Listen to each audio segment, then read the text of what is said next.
इंदिरा गांधी 1917 में पैदा हुई एक ऐसे परिवार में जिसके सदस्य भारत की आजादी के संग्राम में सक्रिय थे।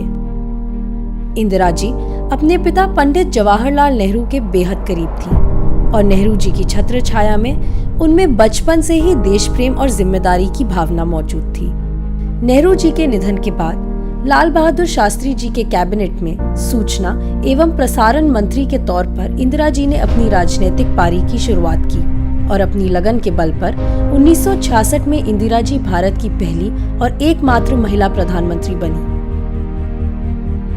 इंदिरा गांधी बतौर प्रधानमंत्री एक मजबूत और सशक्त नेता साबित हुई। उनके कार्यकाल में भारत ने कई ऊंचाइयों को छुआ। एक तरफ भारत ने 1974 में ऑपरेशन स्माइलिंग बुद्धा के जरिए पोखरान में परमाणु परीक्षण करके अपने आप को परमाणु शक्ति संपन्न देशों की कतार में खड़ा किया।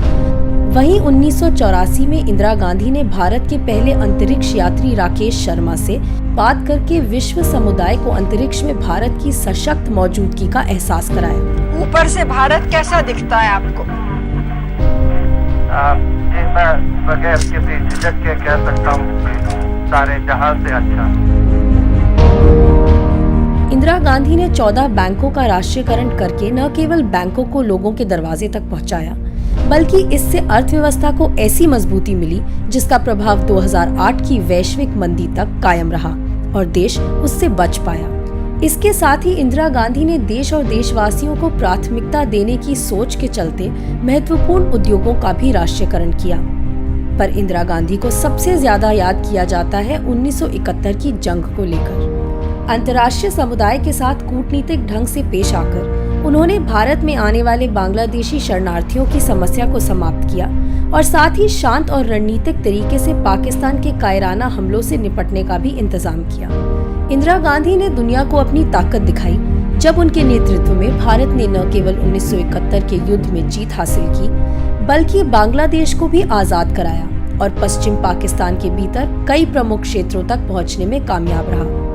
अमेरिका द्वारा पाकिस्तान की मदद के लिए अपना 7वां जहाजी बेड़ा भेजने की सूचना मिलने से लेकर पाकिस्तान द्वारा भारत के सामने हथियारों सहित आत्मसमर्पण करने तक इंदिरा जी के संबोधन आज भी याद किए जाते हैं, जैसे कि हिंदुस्तान किसी से नहीं डरता, चाहे वो 7वां बेड़ा हो या 70वां। वास्तव में एक धर्मनिरपेक्ष और साहसी महिला जिन्होंने मौत की साजिश में शामिल होने की सूचना के बावजूद अपने अंगरक्षकों को हटाने से इनकार किया, ये कहते हुए कि अगर वो ऐसा करती हैं तो देश की पहले से नाजुक स्थिति और बिगड़ सकती है। 31 अक्टूबर 1984 को इंदिरा जी को उन्हीं के घर में गोलियां बरसाकर मार दिया गया, पर उनके विचार, हिम्मत और जज्बा उनके कहे अनुसार आज भी भारत के कण कण में मौजूद है। तो जब मेरी जान जाएगी तो मैं कह सकती हूँ कि एक एक खून का कतरा जितना मेरा है, वो एक एक खून एक भारत को जीवित करेगा, भारत को मजबूती देगा।